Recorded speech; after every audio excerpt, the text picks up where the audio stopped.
Hello, BookTube. I have embarked on this channel on a series where I go back to the very beginning of my channel 4 years ago and 3,000 videos ago and go through all the books that I've encountered to give you sort of a second impressions of them, or even sometimes first impressions. A lot of times when you've been wonderful company for me in opening my mail over the years.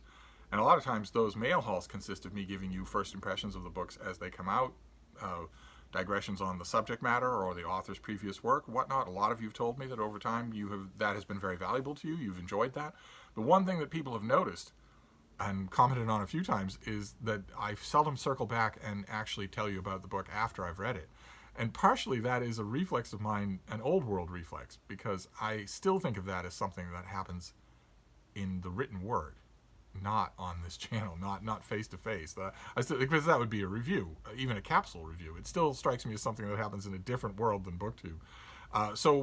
This series I'm calling it the TBR TBR, and this is designed to go back and look at every book that we have seen on this channel. I have no idea how long it's going to take. This is number 6. We haven't even got to 10 yet, and we're still ensconced in 2016. So I have a batch of books here. I'll go through them quickly. These don't have to be long videos, and I'll give you my pick, the bean of the batch. So the first one is 38 by Stephen Long. Good history of the hurricane of 1938. Probably the best history of that hurricane that I've ever read. I think I've only read 3. And an eye-opener for, as bad as we think of weather forecasting today, as much as we like to complain about it, no one knew the hurricane of 38 was coming. There were no satellites. There was no weather forecasting in anything like what we know it today. There were a handful of people, you can see them scattered throughout Long's book, longshoremen, sailors on leave or whatnot, who knew something was coming. They knew some big storm was on the way just because they were used to telling the sky and the waves and whatnot. But no one had any idea how big this thing would be, or how far inland it would go, and how strong it would be, and where it would land. And that is fascinating. Of course, I have family anecdotes that date from the hurricane of 38 before we started naming them. And I would love to have the book. I would love to give it a reread. I imagine that in a kind of grim, portentous way, I would probably reread it at the start of every hurricane season. We are on the doorstep of another hurricane season. And once again, the Weather Bureau is calling for a more active hurricane season than normal. Whatever normal is anymore, I don't know. There's been lots and lots of torrential rains, lots and lots of peppery activity on the radar that almost looks like those forecasts are correct and those experts are right, that it's going to be a peppy hurricane season. We shall see. But I do recommend it. Those of you, especially those of you who are interested in massive weather events of the past, some of those are very hard to write about, but this one's done really well. Then the next one is Bronwyn Riley's book, The Edge of Empire, in which she plops you down in the reign of the Roman Emperor Hadrian and takes you to Roman Britain. So she doesn't just describe the Empire of Hadrian and then move you over to the London of that time and then start describing Roman Britain. Instead, she takes you there so you know what it was like to go from Rome to Hadrian's Wall. And then once she's got the narrative there, she then writes about Roman Britain. Really, really spirited stuff. I have read so many books on Roman Britain. I think it's a fascinating subject, and this is a really good addition to that list.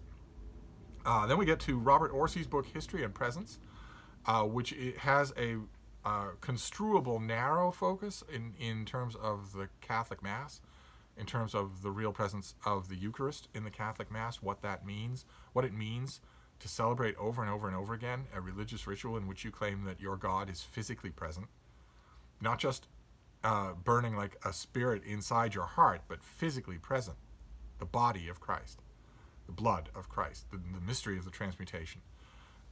The book is about that, but it's also about, in the broader sense, what it means just in general to consort with gods in religious rituals, not to commemorate them or to send pleas to them wherever they happen to be, under the explicit assumption that they're not with you, but rather religious ceremonies that entail the idea that the god or gods are actually physically present with you. I thought it was steeply intelligent, just a wonderful book.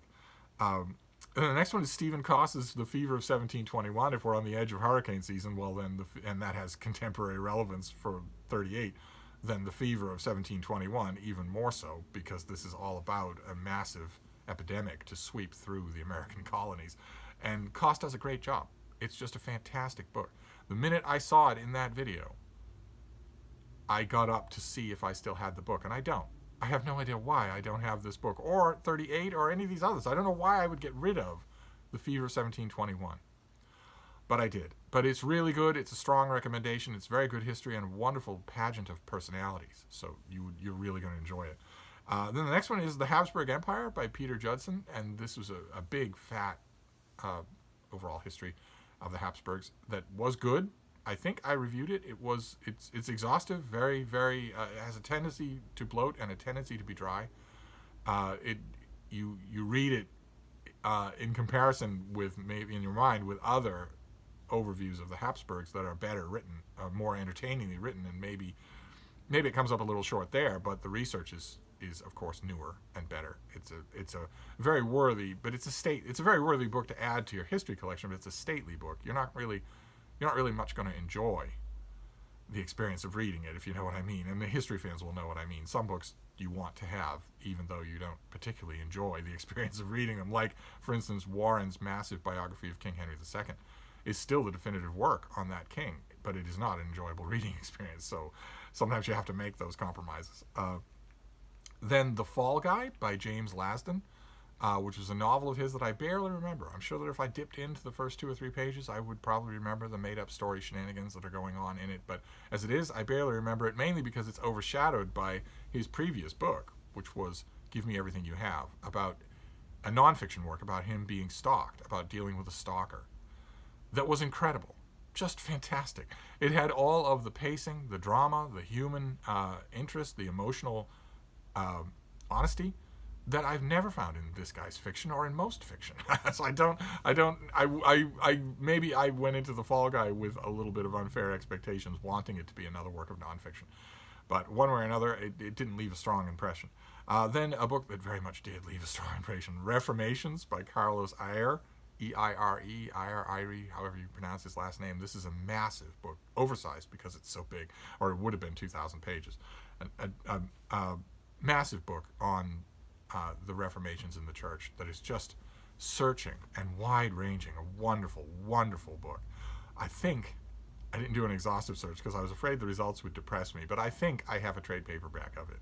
I think I got a trade paperback from the publisher and thought, wow, I didn't think this would ever get a paperback, and so I will certainly hold on to this, and I think I managed to do that. And then the last one is Till Death Do Us Part by the romance writer Amanda Quick. A very pretty hardcover, a very, very pretty finished copy that I got, and a soap bubble of a story. I barely remember the details of it, much for the same reasons as The Fall Guy, only I do remember enjoying Till Death Do Us Part in a very cheesy kind of way. But then it disappeared. There wasn't any real storytelling gravamen in either of those books, so it can't really be a recommend, although Amanda Quick fans won't need my say-so. I enjoyed it very much while I was reading it, unlike The Fall Guy, and you always do enjoy Amanda Quick when you're reading her, even if you don't remember any of the proceedings. And that's it. That is TBR TBR number 6. Very history heavy. And the bean of the batch is History and Presence by Robert Orsi, an astonishing book, something that I have been wrestling with, revisiting, thinking about ever since. I don't know in any of these cases, I reviewed quite a few of these books, and I don't know in any of these cases whether or not I am blurbed on the paperback, because I don't think I have any of them except Reformations. And I can't even remember if I'm blurbed on the paperback of Reformations. I don't remember one way or another. When you review a lot of books, that tends to happen. I think I reviewed, if I remember, I will leave a link to all the ones that I reviewed here. And if you find a paperback, I may very well be on that paperback. But History and Presence, I don't know if I was blurbed on that, but I reviewed it enthusiastically. I strongly recommend it. If you're interested in religion pretty much across the board, then this is a great book to read. Same thing is true with Reformations, but even more so with this book, because it's got more of an amorphous, inquiring element to it. But anyway, that's TBR TBR number 6. I'll do another one of these this weekend. We'll try in our hopeless attempt to catch up, although it may be not hopeless, Because the reason I call these things TBR TBRs is because my mail hauls were my TBR. I was going to read everything that was sent to me. I was just a question of when. And I don't get many books in the mail anymore. So it's possible that we could catch up. It's possible that that could happen. So we shall see. I will do another one of these this weekend. I'll try and make it a little longer than this, and we'll see what we find in that one. So I'll wrap this up for now, but I'll be back. Thank you, BookTube.